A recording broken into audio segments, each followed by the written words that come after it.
What is going on? Behind me is my new tractor I just picked up 2 days ago. It is a 1957 Ferguson TO35 front end loader and backhoe attachment with it. I bought it non-running. I'm not sure if it does run. I was told that 10 years ago it did run, so we'll see if that's the case. It could need a lot of things. It could need a little bit of stuff, but I think I got a pretty good deal on it, and I'm excited to use it. So let's look over this tractor and see the good and the bad. So when I bought this tractor, I thought that the front end loader was in decent shape, and then I noticed after I got it home, started digging around in it, and the bottom of the bucket, especially the corners, are a little bit rotted away. Tires don't look in too bad a shape. They've definitely been sitting a while. Hopefully they hold some air. If not, we'll have to throw some tubes in it if the tubes are bad. Again, the tires don't look too bad overall. A little bit of dry rot on top. Here's the tires on the other side. And the front tires don't look too bad. Look actually like they're relatively new when they were put on. And the back tire, this one has a little bit more dry rot. But you know, they're not flat on top, so they should be all right. Here's the backhoe. Looks like it's a pretty decent size. I think that backhoe weighs about as much as the tractor itself does, minus the front end loader on it. You sit up there on top of that backhoe and you pivot with it, so it's looks a little goofier than a regular backhoe where you're sitting on the tractor and the arm pivots on its own. But the hoses, some of them look good, some of them look rough. I'm guessing that right there is either to protect it or it's a blowout. And looking around, these knobs here, all my valves are, some of them move, some of them are a little stuck. That first one moves. Some of them are stuck, most of them are stuck. So I'm going to be throwing some WD-40 in there to let that sit for a little while. Again, this bucket looks good on the areas where it's not touching the ground, so I'll have to dig through that and see what that looks like. That top pin there is, it's not missing, but it's not in all the way, so I'm hoping that that's just a beat it back in and it's good to go. And some of the hoses look dry rotted, and some look replaced at some point, some look like they need to be replaced, so we'll see how that goes. And on these old tractors, the back feet for the backhoe, that bottom plate actually goes down. There's a cylinder inside of that square tube there, and that moves down instead of the feet actually folding down. The one thing I don't like about that is these feet stick past the tire a hair, and the trailer that we had it on, we wouldn't be able to move that arm past the fender on that. So a little bit of probably a downside to this design, but overall I'm not really worried about that. That's a general overview of the tractor. You know, it needs probably about everything, like fluids changed. I bought a new battery for it so I can at least try to get it running. I'm gonna go through, take the bowl of the carburetor off. I'm afraid that if I do that before trying to start it, that I'll probably ruin a seal or something, and then I won't be able to get it running right away. But I'll have to wait a little bit, that's fine. And hopefully it just turns right up, and then I'm good to go. But before then, I'm going to spray everything down that I want to get moving with some WD-40, some penetrating oil to get everything moving around. And we'll see. Luckily, for the sake of it being easy to deal with, these old tractors, I believe it was 55 into 56, is when they changed over from a 6-volt system to a 12-volt system. So this is originally a 12-volt tractor, and it's a negative ground, so there's nothing goofy about it, and I don't have to worry about trying to figure out if somebody changed that on it. And that's one of my concerns about buying an old tractor, is trying to figure out what the previous owners have done to it so I could figure out what I need to do. So along with this tractor behind me that we bought, the same guy that I bought it from had another truck sitting next to it, and I asked about the truck. I said, oh, that's a pretty cool truck. and you know, just chit-chatting about it. And that's this 1969 Chevy with a front clip from the grill from a GMC. So I'll leave that GMC on there just for the sake of it. I do like the double lights on each side, and yeah, it's a cool truck. So dual wheels in the back. It's got the dump body on it. I haven't measured that yet to see how long that is. It's at least 8 foot. It might be a 10-foot bed though. It's not in too horrible a shape. The frame has a few soft spots on it, so I'm gonna have to take that off and take the cab off probably at some point and patch up the frame on it. But I do have a title, and that's one of the things that made me want to buy it. Is it has a dump bed, it has a PTO pump on it, hydraulic cylinder, it had the dualies on the back, which it should be a 1-ton truck then. I haven't really dug too deep into the truck, so all I cared about so much is that it was semi-solid. It needs rockers, it needs cab corners, almost the whole bottom of the body is kind of rough, so I'm gonna have to order up some sheet metal and get that welded in. We'll see how far I get on this before I get rid of it. So I'm not gonna talk too much about the truck yet, but anyways, that was something else that we brought home, and yeah, so it's pretty cool. All right, so back to the tractor. I'm a little impatient, so I probably should do fluids, do a little bit more before I try to get it running, but I don't want to put any more money into it than I have to. So what I'm gonna do is just check the air cleaner on it, put a battery in it, see if it turns over, put a little bit of gas in it. I'm not even going to touch the carburetor yet. I'm just going to see if I can get it going, if I can get it to sputter. And maybe even before that, I'll just spray a little bit of carb clean in the carburetor and see if it'll sputter. Because if it does sputter, then it's worth digging into deeper. Alright, so let's get into that. Alright, so on this old tractor, you lift up the lid, and the battery goes in there. Battery cable, negative, positive on the other side. The positive goes right to the solenoid. I checked that out. I don't think these tractors originally had this stack here. They had it running along the bottom of the tractor. Take a look down here. We got the carburetor there. The linkage moves for the carburetor, so that's good. The motor is free, so I don't have to worry about that. Oil filter, I believe, is under this cap here. I'm not even going to touch that yet. It does have oil in it. I was saying that this exhaust is a little loose, and there's our exhaust mount there, and that's why that's loose. This is our 3-point, and there's like a float. I don't know what it's called, but there's some type of float that allowed this to. Well, it does move. I think it's just a little sticky.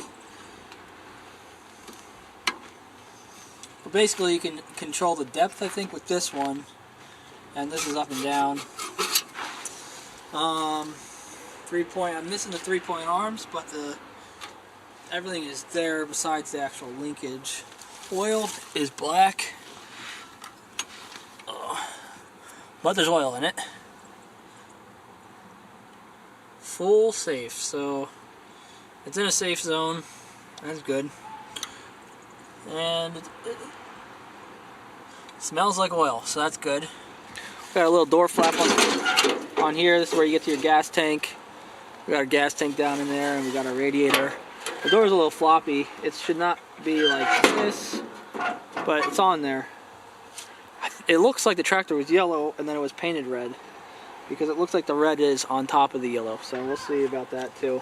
It definitely needs a paint job. Alright, so I'm going to get you guys on the stand, and we're going to start tinkering on this thing, see if we can get it running quick.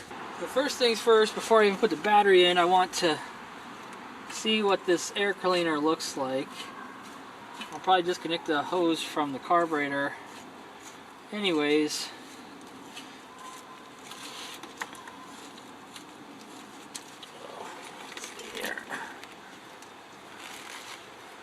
a lot of stuff going on in that thing. I'm gonna have to get an oil pan to dump that out. Dump this thing out. Oh, well, it's not good at all. Looks like a lot of water. Pretty disgusting. That's going to take a minute to get cleaned out, I think. I'm going to have to pull that whole piece off, which that's what I'll do, but I'll put this back on for the sake of it dripping. And that's going to be something I got to do in the garage, in the warmth. It's getting pretty chilly out here. We're in the... a little cold today.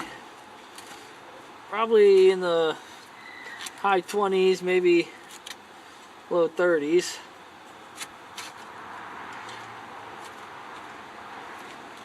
Alright, so I just saw something that might be an issue. That wire that's coming off of the alternator is cut off. My thought was it could be from the distributor. The coil's in there, that wire's hooked up. I'm not sure what that could be. That could be maybe something old. Maybe it goes to the voltage regulator of some sort. Maybe it's the antenna. I don't know. It's a weird thing there, but maybe that'll be the thing that stops it from running today. Alright, so now got my screwdriver. Hopefully that's what I need to get. Yeah, that's what I need to get these air filter off.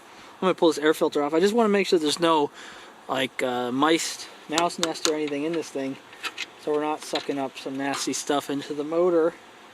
But besides that, I'm going to take that thing off altogether and clean it out really good. Let it soak or something. Well, this one we can get easy.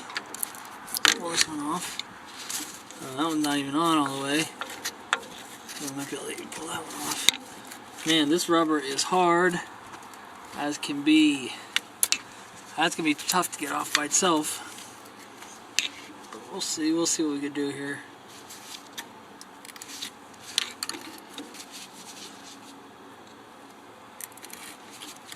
The carburetor one is pretty loose. Here, let's try to get a good shot. That one will come off pretty easy. Up here, I'm not really sure. So let me work that one out.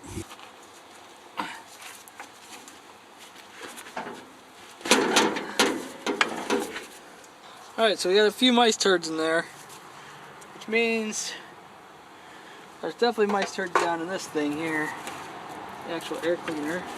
Okay. So we got one bolt that holds that in. Got that one bolt right there that holds our air cleaner on. It's not really holding that piece of metal on there that holds that nut on the back. The battery box is basically gone, and that's what that's hooked onto, I think. So I'm gonna have to make up a little piece of sheet metal to hold the battery up but temporarily you can sit on that piece of wood that's in there. I'm gonna try to tap that off with a little hammer. Just like that, we got the air cleaner off. So the things I was having issues with is the bolt that held this on. And as you can see, this whole plate is rotted away. So I'm gonna have to make a little plate, bend some metal at a 90, put some bolts in there. Easy as it could be to fix that up nice. Now we can take this. Alright, so then I was trying to get that tube out that goes from the air cleaner to the carburetor. That'd be a little dark down here, but this tube right here, that goes to the carburetor. That's right over here. Again, it's a little dark, but that's not going to come through there without getting that rubber off, and I don't have time to. It's getting a little dark and cold. I might try to crack this loose here, the carburetor drain plug, and see what comes out of there.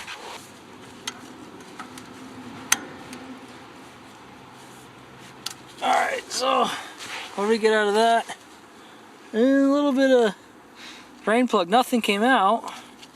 It was a little gooey in there, I think. There we go. Alright, so this is a little difficult, but I'm just trying to get this in here for now. And then we're going to just hit this with a little bit of carb clean. I'm thinking about taking the spark plugs out and just dripping a little bit of fresh oil in there. Just to lube them up a little bit. To this other side, we're going to be popping out the spark plugs really quickly. Just dripping a little bit of oil in there. It hasn't run a long time, and I'm a little concerned that if I just crank on it, it's going to ruin, either damage cylinders or put some wear in there that's unnecessary.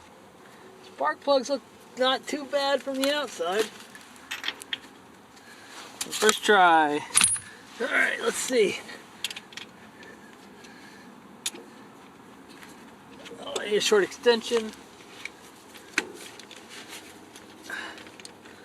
Yeah, it popped right loose too. First one.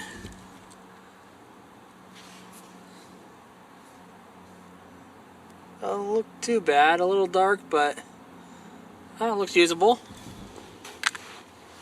Now the second one goes here.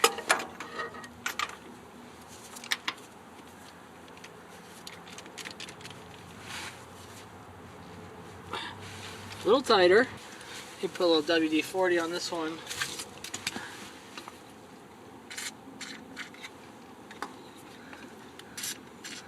Alright, that should help out a little bit.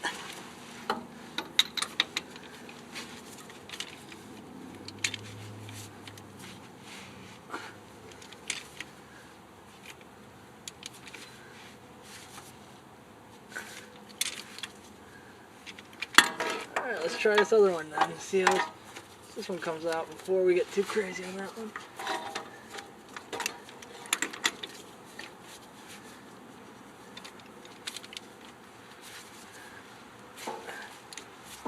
This will come easy. So far so good on this one. A little bit of char on that one too.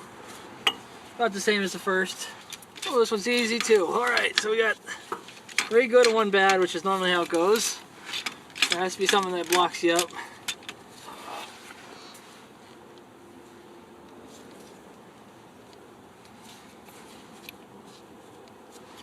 Not bad looking either.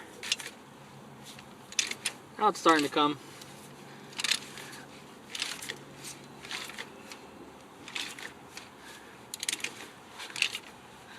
I do not want to go too hard on this.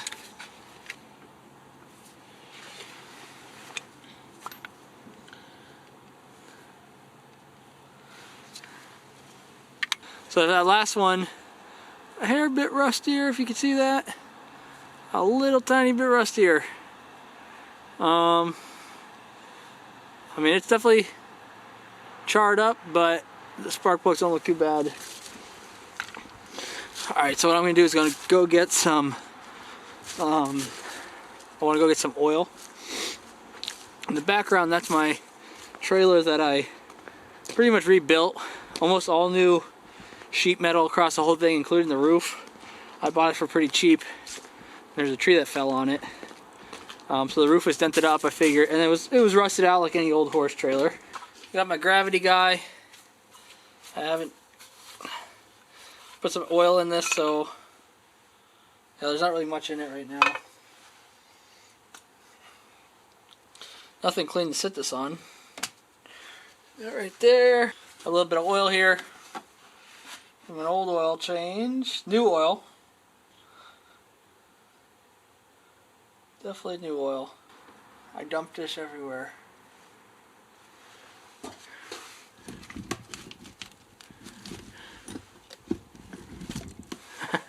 Alright guys, you just missed that, but I dumped this everywhere.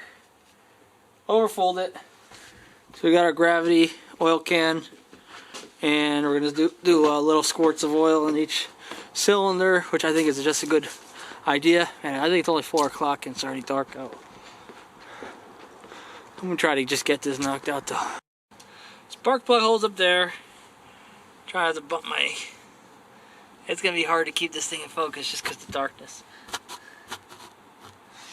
Try to get this thing to drip. There we go.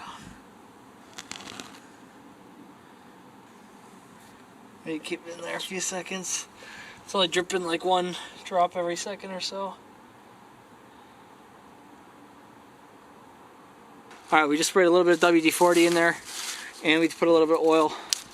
Let me turn my lights on, maybe I can get a little bit of that light. Alright, getting hard to see, but we got a Duracell battery here. Positive on the other side. Alright, so we got our, where are we at here? We got our battery in there. Not hooked up all the way. Try to get this light at least so we could see things. See if that fits where it does. I'm just going to tighten this down really quickly. That might be enough.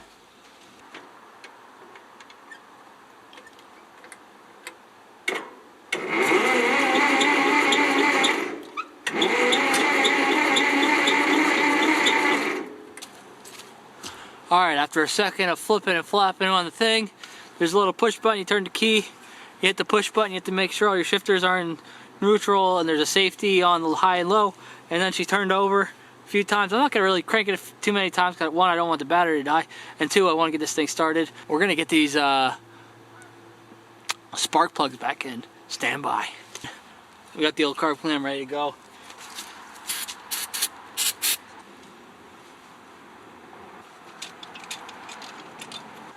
Got the spark plugs in, put some oil in the spark plugs holes, turned it over a few times, took the air cleaner off. We're going to spray a little bit of carb cleaner in, just a hair, to see if she'll fire up. Moment of truth. Let's get you on the stand and see how this goes. That'll do.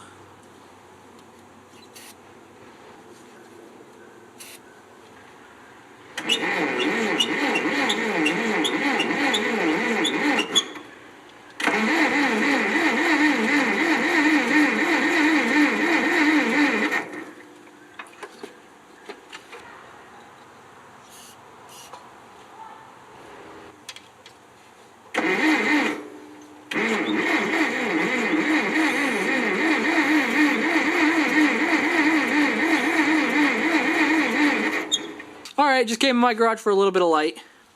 So, what did we do on this thing today? We pulled the air cleaner off, pulled the air cleaner hose off, so we can spray carb cleaner right into the intake, into the carburetor itself. I took the spark plugs out. I put a little bit of oil and a little bit of WD-40 in those holes. I gave it a few cranks with the spark plugs out, put the spark plugs back in, hooked everything back up, sprayed some carb clean in that carburetor, turned it over a few times, and nothing happened, right? The only thing that did happen was there's some type of, I'm guessing the oil pressure line that goes up to the gauge on the dash.